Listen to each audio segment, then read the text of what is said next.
የዩቲዩብ የስኬት ሚስጥሮችን በዝርዝር የያዘው የአቤል ብርሃኑ የወይኗ ልጅ አዲስ መጽሐፍ በገበያ ላይ ዋለ። ዩቲዩብ ለመጀመር በአጭር ጊዜ ስኬትን ለመቀዳጀት አስበዋል? ዩቲዩብ ጀምረው ሚስጥሮቹ አልገባ ብለውታል? እንግዲያውስ አዲሱ በዩቲዩብ 2 የወርቅ 3 የብር ሽልማቶችን ያገኘው የአቤል ብርሃኑ የወይኗ ልጅ የዩቲዩብ ሚስጥሮች መጽሐፍ በዝርዝር ሁሉንም ያብራራሉታል። ዛሬውኑ ገዝተው ህልሞን እውን የሚያደርጉበትን የዩቲዩብ የስኬት መንገድ ይጀምሩ። በውጭ ሀገራት ለምትገኙ ከአማዞን ላይ ብታዙ በቀናት ውስጥ ደጁ ይደርሳል። የአማዞን ሊንኩን እዚህ ቪዲዮ ኮሜንት ላይ ያገኙታል። በሀገር ውስጥ ለምትገኙ በ0949 13 0000 ቴሌግራም ላይ ይዘዙ። ካሉበት ቦታ እናደርሳለን። የዩቲዩብ ሚስጥሮች ዘመኑ ጋር ተፈላጊ መጽሐፍ።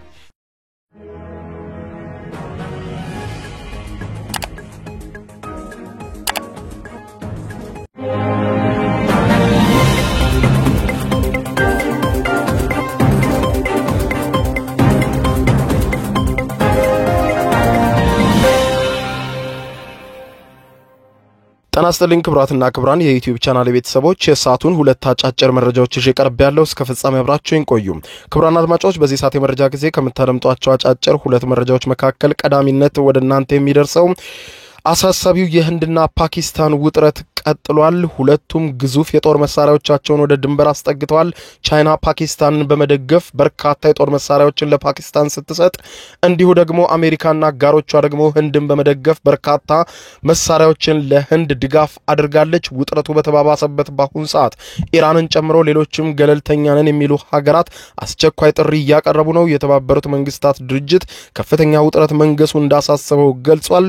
ሁኔታዎች በተወሳሰቡበት በቀጠናው ምን አዳዲስ ነገሮች አሉ በዝርዝር የማስደምጣችሁ ይሆናል። በሌላ በኩል በዶክተር ደብረጽዮን ገብረ ሚካኤል የሚመራው ህዝባዊ ወያኔ ሓርነት ትግራይ ህወሓት ባወጣው መግለጫ ምንም አይነት በምርጫ ቦርድ የታዘዝኩትን ስብሰባም ሆነ አዲስ መመዝገብ አላደርግም፣ ህጋዊ ሰውነቴ እንዲሁ ካልተመለሰልኝ የከፋ መዘዝ ይመጣል ሲል መዛቱ ተሰማ። ጉዳዩን አስመልክቶ በዝርዝር የምታደምጡት መረጃ ይኖራል። እስከ ፍጻሜ ቆዩ። ዝርዝር መረጃውን አድምጡ ግብዣዬ ነው። ወደ መረጃዎቹ አለፍኩ። አብረን እንከታተለው። በቅድሚያም እንደተሰጋው የህንድና ፓኪስታን ውጥረት ሲቀጥል ፓኪስታን የአየር ክልሏን ሙሉ በሙሉ ከመዝጋትም ባሻገር ዘመናዊ የጦር መሳሪያዎቿን ወደ ድንበር ስታስጠጋም የኒውክሌር የጦር መሳሪያዎቿም ላንቃቸው መከፈቱ ተሰምቷል። በህንድ ከቀናት በፊት በካሽሚር አካባቢ በነበሩ ቱሪስቶችና የአካባቢው ነዋሪዎች ላይ ተፈጽመዋል በተባለው ጥቃት ከ26 በላይ ሰዎች መገደላቸውን ተከትሎ ህንድ ለጥቃቱ ፓኪስታንን የምትደግፋቸው ሽብርተኞች ናቸው ተጠያቂ ስትል ፓኪስታን ላይ ጣቷን መቀሰሯን ተከትሎ በሁለቱ ሀገራት መካከል እስከ ተኩስ ልውውጥ የደረሰው ውጥረት ከትናንት በስቲያ የታየ ቢሆንም ከጥቃቱ በኋላ ግን ምንም አይነት ግንኙነት እንደሌላት ያስታወቀችው ፓኪስታን ህንድ ለጥቃቱ ፓኪስታንን ተጠያቂ ከማድረግ ባለፈ በፓኪስታን ላይ በወሰደችው እጅግ ወሳኝ የሆነውን የአንደንስ ተፋሰስ የውሃ ስምምነት እንደምትሽር ማስታወቋን በማውገዝ የህንድ የውሃ እርምጃም በፓኪስታን ላይ ጦርነት ማወጅ ያክል ነው ስትል ወታደራዊ ኃይሏን በማዘጋጀት ላይ መሆኗ ሲገለጽ፣ ሀገራቱም በወሰዷቸው ዲፕሎማሲያዊ እርምጃዎችም ፓኪስታን ሙሉ በሙሉ የአየር ክልሏን ለህንድ አየር መንገድ አውሮፕላንና ወደ ህንድ ለሚገቡም ሆነ ለሚወጡ የሌሎች ሀገራት አውሮፕላኖች ዝግ ስታደርግ፣ ህንድ በበኩሏ ወታደራዊ ኃይሏን በከፍተኛ ቁጥር ወደ ፓኪስታን ድንበር ስታስጠጋ የፓኪስታን ዜጎችም ሀገራን ጣጥለው በፍጥነት እንዲወጡ መወሰኗን ያነሱት ዘገባዎቹ ሁለቱም የኒውክሌር የጦር መሳሪያ የታጠቁ ሀገራት እንደመሆናቸው መጠን ውጥረቱ ከባድና አስጊ ነገር ላይ ጥሏቸዋል ብሏል። ፓኪስታን ከህንድ ጋር በገባቸውና ወደ ግጭት እያመራ በቀጠለው ውጥረት ተጨማሪ የቻይና ሚሳኤሎችን ወደ ሀገሯ ውስጥ ማስገባቷም የተገለጸ ሲሆን ቻይና PL-15 የተሰኙ ዘመናዊ ከባድ ሚሳኤሎችን ወደ ፓኪስታን በፍጥነት መላኳን የዘገበው ኢንዲያን ኒውስ የፓኪስታን አየር ኃይል JF-17C በተባሉ ግዙፍ ተዋጊ ጀቶች ራሱን በማደራጀት ላይ ከመሆኑም ባሻገር በአየር ላይ የሚገኙ አካላትን ሳይቀር መምታት የሚችሉ ዘመናዊ ሚሳኤሎችን ከቻይና በፍጥነት ማስገባቱን ጠቅሶ የአየር ኃይሉ በቅርቡ ባጋራቸው ምስሎችም የቻይና ግዙፍ ተዋጊ ጀቶችና ሚሳኤሎችም በዚሁ በፓኪስታን መሬት ላይ ሲገቡ መታየታቸውን እነዚህ ምስሎችም በዋናነት ፓኪስታን ወደ ጦርነት ከተገባ በሙሉ ኃይሏ ለመዋጋት ዝግጁ መሆኗን ለማመላከት ታስበው የተጋሩ መሆናቸውን በማንሳት የፓኪስታን አየር ኃይል አዳዲሶቹን ግዙፍ ሚሳኤሎች በአስቸኳይ ሁኔታ ከቻይና ማስመጣቱንና የቻይና መንግስትም ለዚሁ ለፓኪስታን ካለው ድጋፍ የተነሳ በፍጥነት እነዚህን ሚሳኤሎችና በራሪ አውሮፕላኖች በፍጥነት ወደ ቀጠናው ማስገባቱንና ለፓኪስታን ድጋፉን ማሳየቱን ገልጿል። አሜሪካ ከትናንት በስቲያ ለህንድ ግዙፍ ወታደራዊ መሳሪያዎችን እርዳታ ማድረጓ ይታወቃል። ፓኪስታን ከቻይና የተረከበቻቸውን PL-15 ሚሳኤሎችና ዘመናዊ እጅግ ረጅም ርቀት የመወንጨፍ የሚችሉ መሆናቸውን ያነሳው ዘገባው ከ300 እስከ 500 ኪሎ ሜትር ርቀት ድረስ በአየር ላይ የሚገኙ አካላትን ሳይቀር ኢላማ ማድረግ እንደሚችሉ ጠቅሶ ይህም ለህንድ አየር ኃይል ከፍተኛ ስጋት የሚፈጥር መሆኑን ያስታወቀ ሲሆን ሚሳኤሎቹ የተለየ ራዳር የተገጠመላቸውና ኢላማቸውን በቀላሉ ለመለየት የሚያስችላቸው ብሎም አብራሪዎችም ሄልሜታቸውን በመጠቀም ኢላማቸውን በቀላሉ መመልከት እንዲችሉ የሚያግዝ ቴክኖሎጂም ጭምር ያካተተ አውሮፕላን መሆኑን በማንሳት ምንም እንኳን የነዚህ ዘመናዊ ሚሳኤሎችና ተዋጊ አውሮፕላኖች ወደ ፓኪስታን መግባት ለህንድ አሳሳቢ መልእክት ያለው ቢሆንም እንደ ሚራጅ 2000 እንዲሁም ሱ-35 MK የተባሉ ተዋጊ ጀቶችና ሚሳኤሎችን የታጠቀው የህንድ አየር ኃይልም ከፓኪስታን በተሻለ በዘመናዊ የጦር አውሮፕላኖች የተደራጀ መሆኑ በፓኪስታን ሰሞነኛ መልእክት ከህንድ ይልቅ በቀጠናው የሚገኙ ሀገራትን ይበልጥ ስጋት ላይ የሚጥል ሆኖ ተቀምጧል። ለህንድ አውሮፕላኖችም ሆነ ወደ ህንድ ለሚገቡ የሌሎች ሀገራት አውሮፕላኖች ሙሉ በሙሉ አየር ክልሏን የዘጋችው ፓኪስታን ለህንድ ከፍተኛ ፈተና እንደሆነችባት ተነግሯል።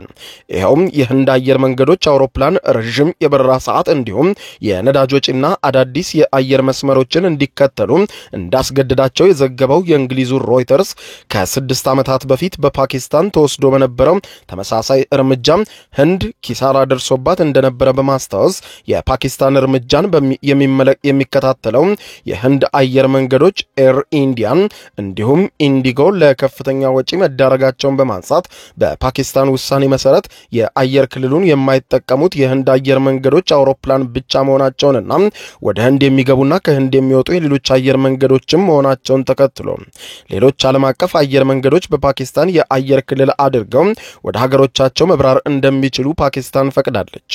ምንም እንኳን በርካታ በረራዎችን ለማስተናገድ እቅድ ተይዞለት የነበረው የኒው ደልሂ አየር ማረፊያ እግዱን ተከትሎ ከፍተኛ ጫና እንደተፈጠረበት የጠቆመው ዘገባው ኤር ኢንዲያና ኤር ኢንዲያን ኤክስፕረስ በአጠቃላይ ከ1200 በላይ በረራዎችን በዚህ ወር ለማድረግ አቅደው የነበረ ቢሆንም ጉዞዎቹ በአብዛኛው ወደ መካከለኛው ምስራቅ እንዲሁም አውሮፓና አሜሪካ በመሆናቸው የፓኪስታን እግድን ተከትሎ ለነዚህ ጉዞዎች አዲስ የጉዞ መስመርና እቅድ ማውጣት ከማስፈለጉም ባሻገር በትንሹ ከፓኪስታን ዱባይ የሚደረገውን ጉዞ በአንድ ሰዓት እንደሚጨምረው ተነግሯል። ይህም የነዳጅ ፍጆታ እንዲጨምርና የጭነት አቅምም እንዲቀንስ በማድረግ የአየር መንገዶቹ ገቢ በከፍተኛ ሁኔታ እንዲወርድ የሚያደርግ ውሳኔ እንደሚሆን ስማቸውን መግለጽ ያልፈለጉ የአቪዬሽን ባለሙያ ለእንግሊዙ ሮይተርስ ሚዲያ ነግረውታል። ሁለቱ ሀገራት መካከል የቀጠለው ውጥረት በሰላማዊ መንገድ ለመፍታት ኢራን ሁለቱን ሀገራት ለማሸማገል ዝግጁ መሆኗን ብታስታውቅም የሰማት የለም። ከህንድም ሆነ ከፓኪስታን ጋር ጥሩ ግንኙነት እንዳላት ያስታወቀችው ኢራን ውጥረቱ ለቀጠናው ስጋት ወደሚሆን ጦርነት ከማምራቱ በፊት ሀገራቱን ለውይይት ለማምጣት ፍላጎት እንዳላት በይፋ መግለጫ ሰጥታለች። ምንም እንኳን ከሁለቱም ሀገራት በኩል መግለጫ ባትሰጥም ሀያላን ሀገራት በተለይ ቻይናና አሜሪካ ይህንን ግጭት ወደ ለየለት ጦርነት ለማስገባት የሚያደርጉትን እርምጃ እንዲያቆሙ ያስታወቀች ሲሆን በቀጠናው ላይ በተለይም ቻይና በከፍተኛ ሁኔታ ፓኪስታንን ስትደግፍ፣ አሜሪካና አጋሮቿ ደግሞ በበኩላቸው ህንድን ሲደግፉ ሁለቱም የጦር መሳሪያዎችን ላለፉት 2 ቀናት ሲያጓጉዙ ቆይተዋል። ይህንን ጉዳይ አስመልክቶ የኢራኑ ውጭ ጉዳይ ሚኒስትር አባስ አራግቺ በመግለጫቸው ኢራን ሁለቱ ሀገራት ወደ ወደ ውይይት የሚመጡበትንና ውጥረቱን በዲፕሎማሲያዊ መንገድ የሚፈቱበትን መንገድ ለማመቻቸት ዝግጁ ናት። የጦር መሳሪያ እየረዱ ሀያላኑ እነዚህን ሀገራት ወደ ደም አፋሳሽ ጦርነት ለማስገባት እያደረጉት ያለው ጥረት አደገኛ ነው፣ ሊቆም ይገባል ብላለች። ምንም እንኳን ሳዑዲ አረቢያን ጨምሮ የተለያዩ ሀገራት አስቀድመው ህንድና ፓኪስታንን ለማደራደር ፍላጎት እንዳላቸው ሲገልጹ የቆዩ ቢሆንም የኢራን ጥያቄ ግን የሁለቱም በተለየ መውጣቱን የጠቆመው ዘገባው ለዚህም ምክንያቱ ኢራን ከሁለቱም ሀገራት ጋር ጥሩ ግንኙነት ያላት መሆኗን በዚህም ደግሞ ገለልተኝነቷ የተረጋገጠ መሆኑ መነሻ ምክንያት መሆኑን ጠቅሶ እንደ ሌሎች ሀገራት ኢራን በቀጠናዊ ውጥረቶች እንዲሁም ጂኦፖለቲካዊ ፍላጎቶች ምክንያት ወደ አንደኛው ሀገር ያደላ ፍላጎትና አቅም ኖሯት እንደማያውቅ መገለጹን ተከትሎ ኢራን ያቀረበችው የድርድር ጥያቄ ምናልባት በሁለቱ ሀገራት ተቀባይነት ሊያገኝ ይችላል የሚል ተስፋን አጭሯል። ይሁን እንጂ ሁለቱም ወደ ደም አፋሳሽ ጦርነት ለመግባት ዝግጅታቸውን አጠናክረዋል። በሌላ ዜና ከወራት በፊት በኢትዮጵያ ብሔራዊ ምርጫ ቦርድ ህጋዊ ሰውነቱን ያጣው በዶክተር ደብረጽዮን ገብረ ሚካኤል የሚመራው የህዝባዊ ወያኔ ሓርነት ትግራይ ህወሓት ቡድን ምሽቱን ባወጣው መግለጫ ህጋዊ ሰውነታችን ካልተመለሰ የከፋ መዘዝ ይመጣል ሲል መዛቱ ተሰማ። ህዝባዊ ወያኔ ሓርነት ትግራይ ህወሓት ከሁለት ዓመታት በፌዴራል መንግስትና በቡድኑ መካከል በተደረሰው የፕሪቶሪያው ስምምነት መሰረት የስምምነቱ ፈራሚ አካላት እርስ በርስ እውቅና እንዲሰጣጡም በስምምነቱ ገለጹን በማንሳት ስምምነቱን ማዕከል በማድረግ ከሽብርተኝነት መዝገብ ቢሰረዝም ህጋዊ ሰውነቱ ግን እንዳልተመለሰ ጠቅሶ ፓርቲው ህጋዊ እውቅናውን ለመመለስ ከፌዴራል መንግስት ባለስልጣናት ጋር በተደጋጋሚ ውይይት ማድረጉን በማንሳት በድርድሩ ሂደት ላይ ተስፋ ሰጪ ሁኔታዎች ቢኖርም ምርጫ ቦርድ ከስምምነቱ ውጪ ህወሓትን ወደ መደበኛው አዲስ ምዝገባ እንዲገባ የሚያደርግ አዋጅ ማውጣቱን በማንሳት መክሰሱን ሪፖርተር ጋዜጣ ዘግቧል። የፕሪቶሪያውን ስምምነት ጥሷል በማለት ህወሓት ምርጫ ቦርድን የከሰሰ ሲሆን ዳግም ምዝገባም እንደማይቀበል በተደጋጋሚ መግለጹን አስታውሶ ህዝባዊ ወያኔ ሓርነት ትግራይ ህወሓት የአፍሪካ ህብረት የስምምነት ክትትል ቡድን የቡድኑ ህጋዊ እውቅና እንዲመለስና በስምምነቱ መሰረትም ዳግም መመዝገብ እንዳያስፈልገው እንዲሁ እንደ ፓርቲ እንዲያውቀው ብቻ ጠይቋል። ሆኖም የአፍሪካ ህብረት ፓናል የፕሪቶሪያው ስምምነት አጠቃላይ አፈጻጸም ወይም ጥሰቶችን ለመገምገም እስካሁን አለመሰባሰቡን ጠቅሶ የኢትዮጵያ ብሔራዊ ምርጫ ቦርድ በበኩሉ በህወሓት ላይ የማይተገበሩ አዋጆችን በመጥቀስ ቀጥሎበታል ሲል 50 ዓመት ያስቆጠረን ፓርቲ ድጋሚ ተመዝገቡ ማለት አሳፋሪ ነው ያለው ህወሓት ድጋሚ አንመዘገብም በማለት ገልጿል። ከወራት በፊት ምርጫ ቦርድ ባልተገኘበት ስብሰባ ያደረገውና ስብሰባውን እንዲያደርግ ቢነገረውም አሻፈረኝ ያለው ህወሓት በምርጫ ቦርድ ህጋዊ ሰውነቱን ዳግም መነፈጉ ይታወቃል። በዚህም ምርጫ ቦርድ ሰጥቶት በነበረው ቀነ ገደብም ስብሰባ እንዲያደርግና በፍጥነት እንዲያሳውቅ የተነገረው ቢሆንም ህወሓት ያንን ስብሰባ ማድረግም እንደማይፈልግ በይፋ አስታውቆ ነበር።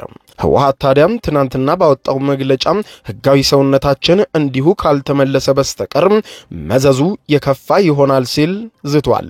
የኢትዮጵያ ብሔራዊ ምርጫ ቦርድ ከነሐሴ 3 ቀን 2016 ዓ.ም ጀምሮ ክልላዊ ፓርቲ በመሆን በልዩ ሁኔታ ተመዝግቦ የህጋዊ ሰውነት ማረጋገጫ የምስክር ወረቀት እንዳያገኝ ቢያደርገውም በ6 ወራት ውስጥ የቦርዱን ውሳኔ በማስከበር የጠቅላላ ጉባኤ ሳያካሂድ መተዳደሪያ ደንቡንም ሳያጸድቅ አመራሮቹን ሳይመርጥ በህግ የተሰጠው ጊዜ በመጠናቀቁ በአሳለፍነው የካቲት ወር የ3 ወራት ከማንኛውም የፖለቲካ እንቅስቃሴ እግድ ተጥሎበት እንደሚገኝ ተመልክቷል።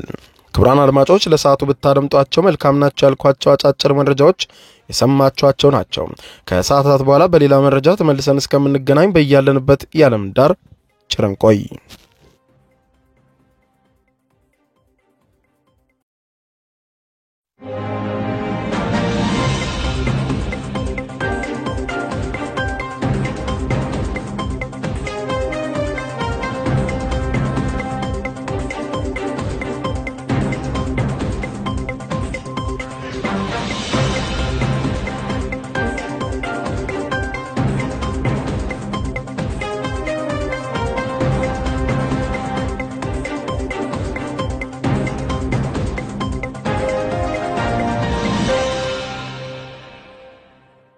የዩቲዩብ የስኬት ሚስጥሮችን በዝርዝር የያዘው የአቤል ብርሃኑ የወይኗ ልጅ አዲስ መጽሐፍ በገበያ ላይ ዋለ። ዩቲዩብ ለመጀመር በአጭር ጊዜ ስኬትን ለመቀዳጀት አስበዋል? ዩቲዩብ ጀምረው ሚስጥሮቹ አልገባ ብለውታል? እንግዲያውስ አዲሱ በዩቲዩብ 2 የወርቅ 3 የብር ሽልማቶችን ያገኘው የአቤል ብርሃኑ የወይኗ ልጅ የዩቲዩብ ሚስጥሮች መጽሐፍ በዝርዝር ሁሉንም ያብራራሉታል። ዛሬውኑ ገዝተው ህልሞን የሚያደርጉበትን የዩቲዩብ የስኬት መንገድ ይጀምሩ። በውጭ ሀገራት ለምትገኙ ከአማዞን ላይ ብታዙ በቀናት ውስጥ ደጁ ይደርሳል። የአማዞን ሊንኩን እዚህ ቪዲዮ ኮሜንት ላይ ያገኙታል። በሀገር ውስጥ ለምትገኙ በ0949 13 0000 ቴሌግራም ላይ ይዘዙ። ካሉበት ቦታ እናደርሳለን። የዩቲዩብ ሚስጥሮች ዘመኑ ጋር ተፈላጊ መጽሐፍ